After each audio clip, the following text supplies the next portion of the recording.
Kwamba kocha wa timu ya Nzoia Sugar Bernard Mwalala amesema kwamba timu yake ina uwezo wa kumaliza katika mabano ya timu 5 bora msimu huu.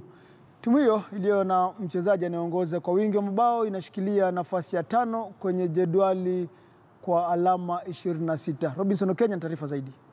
Timu ya Nzoia Sugar ilianza msimu wa mwaka 2018 kwa pigo baada ya kupoteza mechi 4 za kwanza.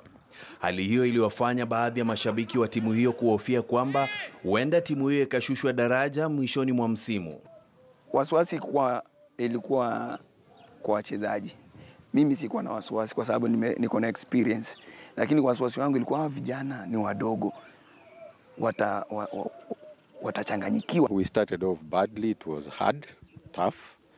But as you can see evidence from the standing, we have risen and we are heading very far. Matokeo ya timu hiyo yalibadilika baada ya ushindi wa mechi 4 na wakapanda kwenye jedwali. Licha ya kupoteza wachezaji zaidi ya 10 mwishoni mwa msimu jana, Mwalala anadai kwamba kikosi chake kimeliziba pengo lililoachwa na wachezaji hao. Sema wakati na train hapa, tayari niko najua nani nafaa aingie kwa nafasi ya Rupia.